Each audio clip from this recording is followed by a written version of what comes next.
ওয়াকার গতকালকে খুব স্পষ্ট, খুব চাচাচলা কথা কইছে, কোনো রাগঢাক করে নাই। এটা ভালো। আমি আপনাদের সতর্ক করে দিচ্ছি, পরে বলবেন যে আমি সতর্ক করিনি। আমি আপনাদের সতর্ক করে দিচ্ছি, আপনারা যদি নিজেদের মধ্যে ভেদাভেদ ভুলে একসাথে কাজ না করতে পারেন, নিজেরা যদি কাদা ছোড়াছুড়ি করেন, মারামারি কাটাকাটি করেন, এই দেশ এবং জাতির স্বাধীনতা সার্বভৌমত্ব বিপন্ন হবে। আমি আজকে বলে দিলাম, নাইলে আপনারা বলবেন যে আমি আপনাদের সতর্ক করিনি। আমি সতর্ক করে দিচ্ছি আপনাদের। ভালো। আর্মি সবসময় চায় শত্রু তাকে লক্ষ্য করে গুলি ছুড়ুক। গুলি ছুড়লেই একমাত্র আপনি প্রতিপক্ষের অবস্থান বুঝতে পারবেন। ওয়াকার সাহেব নিজের অবস্থান জানাইছেন, নিজেরে দেশের বিপ্লবের ছাত্র জনতার আকাঙ্ক্ষার প্রতিপক্ষ বানাইছেন, আর অবশ্যই অবস্থান জানাইছেন। এটা তার একার অবস্থান না, এই অবস্থান ভারতের, এই অবস্থান আওয়ামী লীগের, এই অবস্থান বাংলাদেশের সুশীল এলিটদের, হয়তো কোনো কোনো রাজনৈতিক দলেরও আমি আর নাম বললাম না। তো সে কি বলিছে? এক number, police, RAB, NSI, DGFI এই সমস্ত প্রতিষ্ঠানকে দুর্বল করে তোলা যাবে না। এই সমস্ত প্রতিষ্ঠানের সদস্যদের বিচারের প্রশ্নটা এদেরকে দুর্বল না কইরা সমাধান করা লাগবে। দুই নাম্বার, নির্বাচন ডিসেম্বরে হইতে হবে এবং ইনক্লুসিভ হইতে হবে। ইনক্লুসিভ মানে এটা আওয়ামী লীগ থাকতে হবে, আওয়ামী লীগকে পার্টিসিপেট করতে হবে। তিন নাম্বার, বিডিআর বিদ্রোহের বিচার যা হয়েছে ঠিকঠাক হয়েছে, এটা নিয়ে আর আগানো যাবে না। চার নাম্বার, দেশব্যাপী যে হানাহানি মারামারি কাটাকাটি হইতেছে এগুলো বন্ধ করা লাগবে। উনি কইছেন মব, নানাবিধ মব বন্ধ করা লাগবে। এইসবের সার কথা কি? সার কথা হইল প্রফেসর ইউনূসের সরকারকে দ্রুত বিদায় নেওয়া লাগবে এবং বিপ্লবী তৎপরতাগুলো বন্ধ করা লাগবে। সোজা কথায় স্ট্যাবলিশমেন্টকে ঠিক রাখা লাগবে। আওয়ামী লীগকেও নির্বাচনে অংশগ্রহণ করতে দিতে হবে। কইতে চাইছে, যেটা কইতে চাইছিল আর কি, যে নির্বাচন হবে, তাড়াতাড়ি হবে, আপনাকে ক্ষমতা আসার সুযোগ দেব। তবে ইন্ডিয়ার সাথে আগের যে সম্পর্ক ছিল না আধিপত্যবাদী, সেটা পুনঃপ্রতিষ্ঠা করতে হবে, এই শর্ত আছে। গেলে আওয়ামী লীগকে পর্যায়ক্রমিকভাবে পুনর্বাসন করতে হবে, এটাও শর্ত আছে। বিডিআরের হত্যাকাণ্ডের বিচার নিয়ে আগাইতে পারবেন, এটাও শর্ত আছে। অন্য সকল বাহিনীর বিরুদ্ধে চলমান তদন্ত বন্ধ করতে হবে, এটা আর একটা শর্ত। আর সেনাবাহিনীর আয় ব্যয়ের যে হিসাব টিসাব আছে, এটার গোপনীয়তা রক্ষা করতে হবে, এটাও একটা শর্ত। খেয়াল করলে দেখবেন যে আওয়ামী লীগের ষড়যন্ত্রের বিরুদ্ধে ওয়াকারের কোনো বক্তব্য নাই, বরং বেশি বাড়াবাড়ি করলে সার্বভৌমত্ব ঝুঁকিতে পড়ার হুমকি আছে। মানে কি? বাংলাদেশের সার্বভৌমত্ব হুমকির মুখে পড়া মানে কি? তো ইন্ডিয়া বাংলাদেশ দখল করে নেবে, তাই তো? দেশের সার্বভৌমত্ব ছিল, স্বাধীনতা ছিল। 1971-এর 25শে মার্চ পাকিস্তানি বাহিনী গণহত্যা চালাইল, তারপরে কি হইল? শান্তি বাহিনী তৈরি হইল। মানে যা হওয়ার হয়েছে, এখন আমরা শান্তি চাই, মুক্তিযোদ্ধারা সব দুষ্কৃতিকারী। এই মাইন্ডসেট, এটাই হইতেছে দুর্বল ভীরু কাপুরুষের মাইন্ডসেট, এটাই হইতেছে সেই পাকিস্তানি বর্বরতার মাইন্ডসেট। এই মাইন্ডসেটই দেখাইলো ওয়াকার। যা হওয়ার হয়েছে, যারা বিপ্লব করছে তারা মব, যারা বিপ্লব করছে তারা দুষ্কৃতিকারী, যারা বিপ্লবী কর্মকাণ্ড চালায় তারা দুষ্কৃতিকারী। একজন সাবেক সিটি মেয়র যদি বলে যেই শহরে আমরা দিনে চলতে পারি না, সেই শহরে আমরা রাতে ঘুমাইতে দেব না, শুনেন। আমাদের কথা স্পষ্ট, যে রাজধানীতে আমাদের মানুষ শান্তিপূর্ণভাবে দিনে ঘুরতে পারবে না, চলতে পারবে না, সেই রাজধানীর মানুষ রাতে ঘুমাতে পারবে না। আমরা সেইভাবে আমাদের তৈরি করে নিছি। আমাদের ডিসিশন, আমাদের মূল ব্যক্তি, আমাদের নেত্রী যেভাবে এখানে সাজেশন করবে, আমরা পরামর্শ কর্মে আমাদের যেখানে যার সাথে আলোচনা দরকার সেইটা করব। যেখানে হাসিনা বলে সহিংসতার নির্দেশ দেয়, শুনেন। 32 নম্বর যে হাত দিয়ে হাতুড়ি পিঠে ভেঙেছে আর ওই ট্রাক্টর চালিয়েছে, তাদের ওই হাত দিনের মতো এমন করে দিতে হবে যেন প্রতি মুহূর্তে হাতের দিকে তাকিয়ে এটা যেন মনে করে যে এই হাত দিয়ে 32 নম্বর ভেঙেছে। এটা পারবে কি তোমরা? সেটা আমাকে বলো, আমি চাই। সকলের ছবি আছে, খুঁজে খুঁজে বের করো কে কোথায় বেঁচে থাকবে সারা জীবন আর ওই হাত দেখবে। এটাই আমি চাই, আর কিছু চাই না। আর যেখানে আওয়ামী লীগেররা প্রকাশ্যে এরে ওরে জবাই করার কথা বলে, শুনেন আমারে জবাই করার কথা বলছে। পিনাকি ভট্টাচার্য ফ্রান্সে একটা লয়ের কথা বলি, if you kill someone you don't need to death penalty, maybe life in the prison 10 years 12 years। ফ্রান্সে কি বাংলাদেশের মানুষ নাই? পিনাকির মতন একটা কুকুর এই ধরনের কাজ করে যাবে আর বাংলাদেশের মানুষ এখানে বসে আছে? অ্যাসাইলাম মারা একটা কুকুর এখানে বসে আছে, এই কুকুরটার গলা কাইটা যদি এখানে কোনো মানুষের ডেথ পেনাল্টি হবে না, life in the prison. I am challenging. I am sorry. এবার শোনেন, ইলিয়াসরা জবাই করার কথা বলছে। ইসলাম যদি আমাকে অ্যালাউ করতো কাউকে খুন করা, 1 নম্বরে আমি খুন করতাম, দিস গোয়িং টু লাইফ, 1 নম্বরে আমি খুন করতাম ওই একে, কি বলে, ইলিয়াসকে।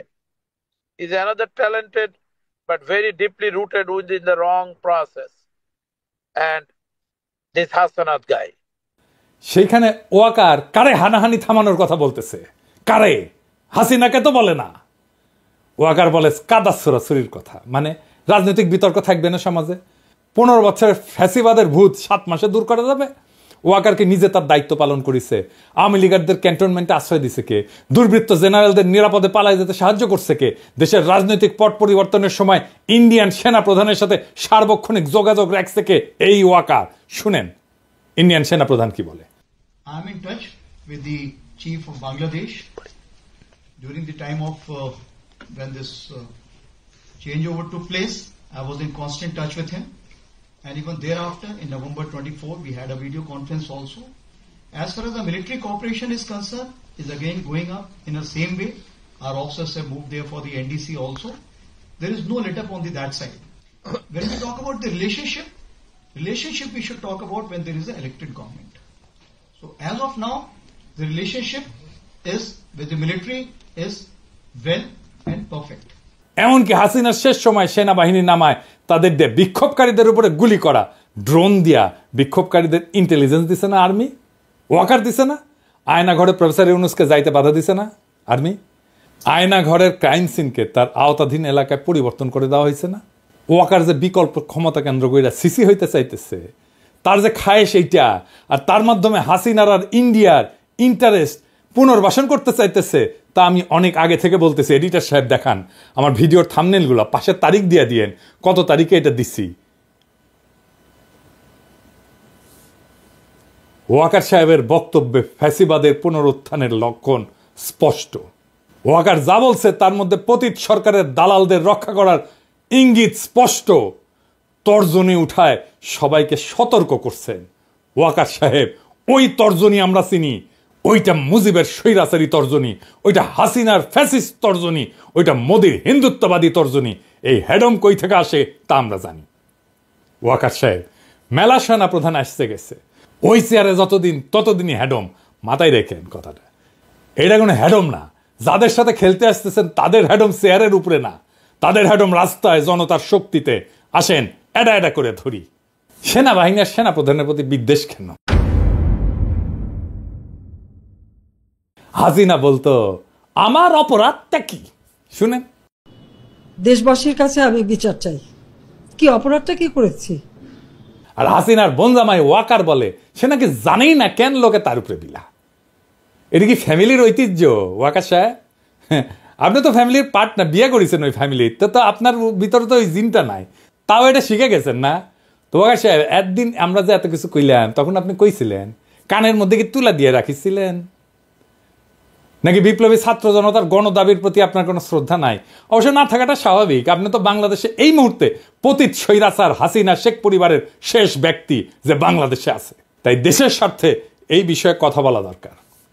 আমি ওয়াকার সাহেবকে কিছু প্রশ্ন করব, সবকও দেব। আপনার যদি হ্যাডম থাকে ওয়াকার সাহেব, তাইলে অনুরোধ করব আমার সব প্রশ্নের উত্তর সংবাদ সম্মেলন করে দিবেন, নাইলে জাতি বুঝে নেবে জুলাই বিপ্লবের পর নতুন বাংলাদেশ বিনির্মাণে আপনার অবস্থান কি। চলেন আল্লাহর নামে শুরু করি। ওয়াই সাহেব আপনি আজকে আমাদের উপদেশ দিলেন, বললেন যে আপনার উপদেশ শুনলে দেশবাসীর লাভ হবে। তা তো ভালোই, তো দেশ কিভাবে চলবে সে উপদেশ দ্বারা আপনি কেডা? আপনি কোন তালে বর্মিয়া? সেনাবাহিনীর কাজ কি দেশে পলিসি নির্ধারণ করা? দেশ পরিচালনার দায়িত্ব সরকারের আর সিভিল প্রশাসনের। আপনারা মাঠে আছেন ইন এইড টু সিভিল পাওয়ার, আপনারা হলেন দেশের পাহারাদার, পাহারাদারি থাকেন। আপনি বলেন সেনাবাহিনী ডিসিপ্লিন ফোর্স, তা আপনার নিজের ডিসিপ্লিন কই? আপনার নিজের ডিসিপ্লিন কোথায় বলা আছে সেনাপ্রধান দেশবাসীকে পরিচালনার উপদেশ দিতে পারে? এটা কি আপনার কাজ? 2 নাম্বার, আপনি যদি জনগণকে ভয় দেখান এই বলে যে ডিসিপ্লিন ফোর্সকে অন্য পথে পরিচালনা করবেন না, কি বুঝাইতে চাইলেন আপনি? ক্ষমতা দখল করবেন? দখল করে দেখেন আপনার অবস্থা তো খালেদ মোশাররফের চাইতে খারাপ হবে। সেই ভবিষ্যৎবাণী ছাত্র জনতার পক্ষ থেকে কয়া দিলাম, আপনি হাসিনার ফুয়াতো বোনের জামাই হওয়ার পরেও এই জাতি আপনাকে সেনাপ্রধান রাখিছে, কারণ আমরা সেনাবাহিনীকে বিতর্কিত করতে চাই না। আপনিই সেনাবাহিনীকে বিতর্কিত করেছেন আপনার বক্তব্য দিয়া। সেনাবাহিনীকে বিভ্রান্ত করবেন না ওয়াকার সাহেব, নইলে জনতার রোশানলে পড়া ইতিহাসে প্রথম সেনাপ্রধান আপনি হবেন। এ বিষয়ে সাবধান কইরা দিলাম। আপনি গেছেন বিডিআর হত্যাকাণ্ডের শহীদদের স্মরণে নবঘোষিত শহীদ সেনা দিবসের অনুষ্ঠানে, তাই না? এখানে গিয়ে বলবেন কিভাবে সেনাবাহিনী আগামীতে এরকম ঘৃণ্য হত্যাকাণ্ডের সম্ভাবনাকে প্রতিহত করবে। আপনি তো উঠে গেছিলেন, হ্যাঁ, আপনি তখন মেজর আছিলেন, তাই না? ভেতরে মারা যাচ্ছে, আপনি তো কিছুই করেন নাই। আপনার বস ব্রিগেডিয়ার হাকিম নানক আর মির্জা আজমের সাথে ঘুটু করিচ্ছে, দেখা যায়। হ্যাঁ, আপনি বলবেন কিভাবে বিদ্রোহে ক্ষতিগ্রস্ত পরিবারের পাশে দাঁড়াবেন, তা না করে আপনি নিজের প্রচারণা চালাইলেন, সেনাবাহিনীর অপকর্ম ঢাকার চেষ্টা করলেন, জাতিকে থ্রেট দিলেন। এত সাহস কই পান ওয়াকার সাহেব? ইন্ডিয়া থেকে নতুন অফার পেয়েছেন? হ্যাঁ, ভালো। বিডিআর হত্যাকাণ্ডের বিষয়ে ফুল স্টপ চাইনে আপনি বিচার প্রক্রিয়াকে শুধু প্রভাবিত করলেন না, বরং এমন কথা দিয়ে বাইরের এবং দেশের ভিতরের শত্রুদেরকে সেফ এক্সিট দিলেন। আওয়ামী লীগের তাপস, নানক, গং যারা এই বিদ্রোহে গোপন এজেন্টের কাজ করছিল, তাদের সেফ এক্সিট আপনি দিলেন, কারণ আপনি ওই সময় উপস্থিত ছিলেন। আপনার বস নানক আজমের সাথে ঘুটু করিচ্ছে, ওই আপনার বস আপনারও পাশে দাঁড়িয়ে আছে, দেখেছেন? বিডিআর বিদ্রোহের সময় যে সমস্ত সেনাবাহিনীর কর্মকর্তাকে চাকরিচ্যুত করা হয়েছিল, আয়না ঘরে না হয়েছিল, তাদের বিষয়ে আপনি আজকে কোনো কথা বললেন না কেন? নাকি তাদেরকে আমরা লাইভে এনে কিভাবে আপনার হাসিনা আর জেনারেল তারেক সিদ্দিকী বিডিআর হত্যাকাণ্ডের তদন্তের রিপোর্ট বদলে দিছিল তা প্রকাশ করে দিব? অনেক রেকর্ড আমাদের কাছে আছে। আমরা এই সমস্ত বলি না, কারণ আমাদের সম্মানিত শ্রদ্ধাভাজন বিডিআর হত্যাকাণ্ডের যে কমিশন হয়েছে তার প্রধান উনি কাজ করতেছেন, ওনারা আমরা কাজ করতে দিই। আপনি কইছেন বিডিআর এর সদস্যরা খুন খারাপি করেছে, কিন্তু নিহত সেনা অফিসারের স্ত্রী বলে সে হিন্দিতে কথা বলতে শুনেছে। তার কি হবে শুনেন। এই বর্বরতা কোনো সেনা সদস্য করেনি, সম্পূর্ণটাই তদানীন্তন বিজিবি সদস্য দ্বারা সংঘটিত। Full stop. এখানে কোনো ইফ এবং বাট নাই। তো পিলখানাতে কখনোই সৈনিকরা এভাবে মানে সমস্ত সৈনিক মিলে এই হত্যাকাণ্ড ঘটাতে পারে না। আমি নিজে সবচেয়ে বড় প্রমাণ। হ্যাঁ, আমার রুমে গিয়েছিল হিন্দি ভাষীরা। বিডিআরএস আমার হাজবেন্ডের সাথে আমি 3.5 বছর ছিলাম পিলখানাতে, আমি বিডিআরে। তো আমি কখনো 3.5 বছরে শুনিনি কোনো সৈনিক কোনো সময় হিন্দিতে কথা বলতে। শুধুমাত্র 25 ফেব্রুয়ারিতে শুনেছিলাম 3 জনের মুখে। আর আমার হাজবেন্ড দরবার হলে থেকে আমাকে ফোনে বলেছিল ইন্ডিয়ান্স, এনএসজি এবং ইন্ডিয়ান্স। বিডিআর হত্যাকাণ্ডের বিচার যদি ন্যায় বিচার হয়, তাহলে কমিশন কেন হইল? কমিশন হওয়ার তো কোনো কারণ নাই। জেনারেল মুজিবের মতো একটা ক্রিমিনালকে আপনার সেনাবাহিনী পাহারা দিতে পারে না। আপনি দেশ বাঁচাইবেন, হ্যাঁ, সার্বভৌমত্ব বাঁচাইবেন, হাইসা নেই দাঁড়ান মিয়া। এই বিষয়ে আপনার আর্মি অ্যাক্টের 1952-44 ধারায় এটা লেখা আছে ইংরেজিত। এডিটর সাহেব পাশে দেখান। ইংরেজিত যেহেতু কইছে ঠিকই কইছে, তাই না? আমি এনে বাংলা করে দিই, আমি তো ইংরেজি বুঝি না। এনে লেখা আছে, এই আইনের আওতাধীন কোনো ব্যক্তি যদি অনুমতি ব্যতীত ইচ্ছাকৃতভাবে কোনো বন্দী বা সেবামূলক হেফাজতে রাখা ব্যক্তিকে মুক্তি দেয়, তবে তাকে কোর্ট মার্শালের মাধ্যমে দোষী সাব্যস্ত করা হলে কঠোর কারাদণ্ডে দণ্ডিত করা হবে, যার মেয়াদ 14 বছর পর্যন্ত হইতে পারে, অথবা এই আইনে উল্লেখিত অন্য কোনো লঘু শাস্তি প্রদান করা যাইতে পারে। তো ঠিকই কইছে না? ইংরেজিত কইছে। তো মুজিব পালানোর পর কোর্ট মার্শাল করছিলেন কেন হয় নাই? ওয়াকার সাহেব, জনগণকে কি ভূগোল বাজান না ইতিহাস বুঝান? জনগণকে কি ভাবেন? নাটক এর দায় সেনা প্রধান হিসেবে আপনি কিভাবে এড়াইবেন? আপনার নাটকের ব্যাপারে সেজানের গানের লাইন বলে দিতেছি। তো দালাল রে মায়ের রে মাইরা দেশের বাইরে, মেসেজ ক্লিয়ার, ফুল স্টপ। আমাদের চুপ রাখতে পারবেন না, আমরা কথা বলবোই। তা এইভাবে আইনের ভিত্তিতে বলবো, আইন দেখায় দেখায় বলবো। প্রিয় সৈনিকেরা, দেখেছেন আপনার জেনারেল কি করেছে? দেখেছেন? দেখেন, আপনি কইছেন যে আমরা যেন সেনাবাহিনীকে বিতর্কিত না করি। আমরা আপনাকে বলতেছি, আপনি ইন্ডিয়ার দালালি করার জন্য সেনাবাহিনীকে বিতর্কিত করেন না। আয়নাঘর পরিদর্শনে প্রধান উপদেষ্টারে কে বাধা দিছে? আপনি। গুম কমিশনের কাছে কে বাধা দিছে? আপনি। র্যাবের টিএফআই সেলে আন্তর্জাতিক অপরাধ ট্রাইব্যুনালের চিফ প্রসিকিউটরের পরিদর্শনের সময় টাইম বোমা পাওয়া গেছে। আপনার সেনাবাহিনী কখন কোন ফেলতেছিল? এই সেলটা আপনাদের সেনাবাহিনীর লোকদের পরিচালনা করা হইতো, তাই না? হিসাব করে কথা কইবেন ওয়াকার সাহেব। আপনার সিল মারার টাইম এসে গেছে। আয়না ঘরের মতো যে সমস্ত টর্চার সেল আপনি সেনাবাহিনীতে রাখিছেন বা এদের মূল হাতাদের রক্ষায় আপনার যে ভূমিকা, সেই বিষয়ে আর্মি অ্যাক্টের 1952 ধারা 51-তে কি কওয়া আছে ইংরেজিত? হ্যাঁ, কি কওয়া আছে এডিটার সাহেব দেখান পাশে ইংরেজি যেহেতু কইছে ওয়াকার সাহেব ঠিকই কইছে তাই না?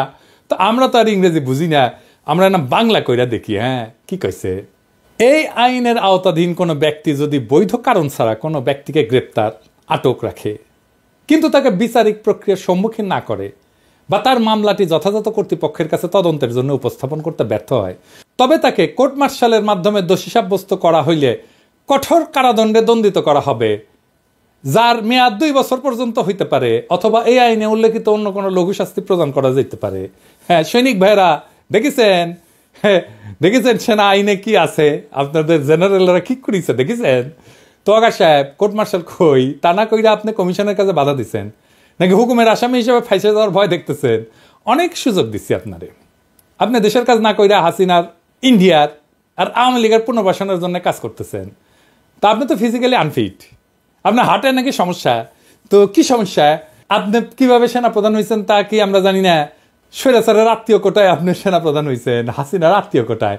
আপনাদের নিরপেক্ষ ভোট দেওয়া স্বাস্থ্য পরীক্ষার আহ্বান জানাইতেছি। দেশের সার্বভৌমত্ব আপনার মতো দুর্বল হৃদয়ের ভারতবাদী সেনাপ্রধান দেওয়া হবে না। ভয় আমরাও দেখাইতে পারি, ভয় আমাদের চিরজীবনই দেখাইছে। হ্যাঁ ভয়ে ভয়ে ভয় জীবনটাই কেটে গেছে, ভয় হাসিনাও দেখাইছিল।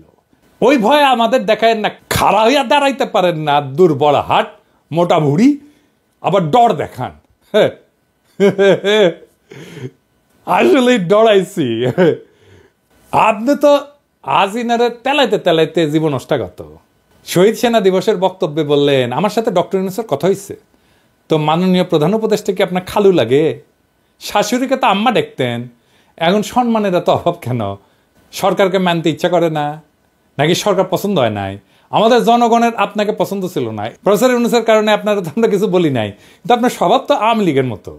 আসেন আপনারা মিলিটারি একাডেমি শিখাইতে যেটা পারে নাই তা আজকে শিখাই দিই। আসেন ওয়াকার সাহেব আপনারা এনা ক্লাস নিন। একটু ওয়ারেন্ট অফ প্রেসিডেন্স দেখি। ওয়ারেন্ট অফ প্রেসিডেন্স হইল সেই আইন যার দ্বারা সরকারের বিভিন্ন পদের পারস্পরিক জ্যেষ্ঠতা নির্ধারণ করা হয়, কে কার চাইতে বড়। সেখানে মাননীয় প্রধান উপদেষ্টার অবস্থান 2 নম্বরে, আপনার অবস্থান 12 নম্বরে, তাও মন্ত্রী পরিষদ সচিবের পরে। তার মানে আপনি এক বক্তব্যে 2টা বেয়াদবি করেছেন। প্রথম বেয়াদবি আপনি মাননীয় প্রধান উপদেষ্টাকে ডক্টর ইউনূস বলে সম্বোধন করেছেন, আবার আরো বলছেন যে সকল প্রতিষ্ঠান ভেঙে পড়ছে, শুধু সেনাবাহিনী টিকে আছে। আপনি এই কথা দিয়ে পুরা সিভিল প্রশাসনকে অপমান করেছেন, যার প্রাতিষ্ঠানিক অভিভাবক মন্ত্রী পরিষদ সচিব। আপনি আপনার 2 জন সুপিরিয়রকে অপমান করেছেন। আপনার এই সাহস কে দিল? ওয়ারেন্ট অফ প্রেসিডেন্স ভাঙার এইটা আপনি চাকরি বিধি লঙ্ঘন করেছেন। আর্মি অ্যাক্ট 1952 ধারা 33 মতে, ইংরেজি যেহেতু কইছে ঠিকই কইছে তাই না, পাশে লিখে দেন। তো আমরা তো ইংরেজি বুঝি না, আমরা না বাংলা কই তাই না? আজ একটা জিনিস কম তো ওয়াকার সাহেব, আপনার বাবা তো একটা শ্রদ্ধাভাজন আইনজীবী ছিলেন, বিচারকা ছিলেন, তো আপনি আইনের কিছুই তো শিখেন নাই। আপনার বাপেরও যদি কিছু শিখলেনি তাও একটা কাম হইলেনি। তো এই এলাকা আছে, এই আইনের আওতাধীন কোনো ব্যক্তি যদি তার ঊর্ধ্বতন কর্মকর্তার, যিনি মাননীয় প্রধান উপদেষ্টা এবং মন্ত্রী পরিষদ সচিব, দ্বারা ব্যক্তিগতভাবে প্রদত্ত কোনো বৈধ আদেশ ইচ্ছাকৃতভাবে অমান্য করেন, এতে কর্তৃপক্ষের প্রতি বিদ্রোহের স্পষ্ট প্রমাণ পাওয়া যায় এবং তিনি যদি জেনে বা বিশ্বাস করার যথেষ্ট কারণ থাকা সত্ত্বেও আদেশ অমান্য করেন, তবে তাকে কোর্ট মার্শালের মাধ্যমে দোষী সাব্যস্ত করা হলে কঠোর কারাদণ্ডে দণ্ডিত করা হবে, যার মেয়াদ 14 বছর পর্যন্ত হইতে পারে, অথবা এই আইনে উল্লেখিত যে কোনো লঘু শাস্তি প্রদান করা যেতে পারে। মানে হইল এই বেয়াদবির জন্য ওয়াকারের 14 বছর সশ্রম কারাদণ্ড হওয়ার বিধান আছে। তার মানে আয়না ঘরের জন্য 14 বছর, আইন বহির্ভূত গ্রেপ্তারের জন্য 2 বছর, আর বেয়াদবির জন্য 14 বছর, মোট 30 বছর সাজা জেনারেল সাহেবের প্রাপ্য। তো স্যার এই 30 বছর আপনার হাসিনার অনেক লেসপেন্সারকে সাথে পাইবেন, তাদের সাথে জেলে বৈশা দেশ গড়ার আলাপ করেন। আপনার শুভকামনা জানাইলাম আগে থেকেই। আরো ইস্যু আছে, একদিন আর কইলাম না, আপনার হার্টের সমস্যা তো একদিনে মেলা চাপ দিলাম না আর কি। আবার কইমুনি এই সেকেন্ড এপিসোডে আর কি আপনার প্রতি আসিচ্ছে। তো এই প্রথমে একটা কথা কই, এটা শেষ কথা কইয়া নি, যে আপনার উপরে আইনটা কেমনে প্রয়োগ করা হবে সেটা না দেখে দিই তাই না। এইসব বিধানের একটাই সমস্যা, তা হইল যে সেনা আইনের অজুহাত। সেনা প্রধানের উপরে সেনা আইন প্রয়োগ করবে কে, সেটা একটা বড় প্রশ্ন, কিন্তু এর সমাধান আছে। আমার কাছে কাল সব প্রবলেমের সলিউশন আছে। দেশের সর্বোচ্চ আদালত সুপ্রিম কোর্ট, যাদের যারা সাংবিধানের ব্যাখ্যা দিতে পারেন। তাই এই সমস্যার সমাধান দিতে পারেন সুপ্রিম কোর্ট। আমি মাননীয় প্রধান বিচারপতিকে অনুরোধ করব, আপনি একটা সুমোটো বা শতপ্রণোদিত রুল জারি করেন এবং সেনাপ্রধানকে ওয়ারেন্ট অফ প্রেসিডেন্স এবং সেনা আইন লঙ্ঘনের বিষয়ে ব্যাখ্যা দিতে আদালতে ডাকেন। বিচার বিভাগ স্বাধীন এবং তার স্বাধীনতা প্রমাণের এটাই সবচেয়ে বড় সুযোগ। আশা করি এই সুযোগ আমাদের মাননীয় প্রধান বিচারপতি নষ্ট করবেন না। প্রধান বিচারপতি একজন দক্ষ এবং যোগ্য মানুষ। আশা করি আপনি বিচার বিভাগের প্রতি জনগণের আস্থা ফিরিয়ে আনতে ছোট্ট কাজটা করবেন।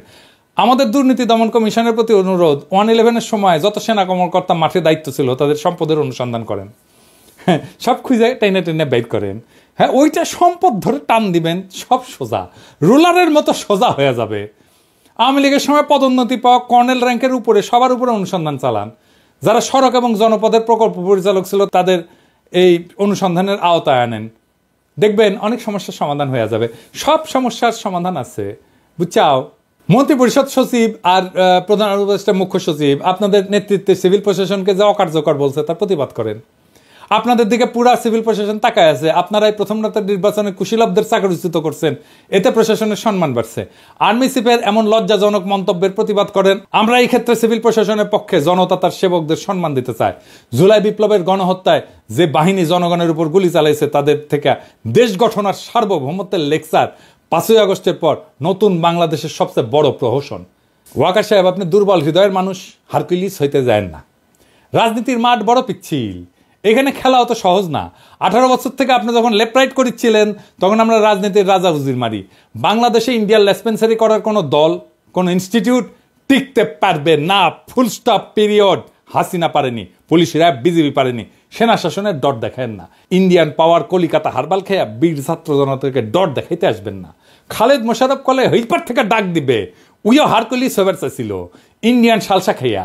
আবার আওয়ামী শাসন, ভারতীয় আধিপত্যবাদ ফিরে আনতে চাইছিল। ওই ইতিহাস রিপিট করতে চাইলে স্বাগতম। আপনি যে আওয়াজ দেন আমরা দেশে ফিরলে সামলাইতে পারবেন, হুদাই ফাল পাইবেন না। আমরাও শান্তি চাই দেশে, আমরা স্থিতিশীলতা চাই, কিন্তু কোনোভাবেই ইন্ডিয়ার তালুকদারি আর হাসিনার আওয়ামী লীগের প্রত্যাবর্তনের বিনিময়ে না। ইন্ডিয়ান স্বার্থ পুনর্বহাল আর আওয়ামী লীগের পুনর্বাসনের চেষ্টা করলে আমরাও এর শেষ দেখে ছাড়বো। পরে কয়েন না, সাবধান করি নাই, সাবধান। আপনার হুমকি আমরাও দিতে পারি, কেন আমরাই জনতার কণ্ঠস্বর, আমরাই দেশের মালিক। ইনকিলাব জিন্দাবাদ।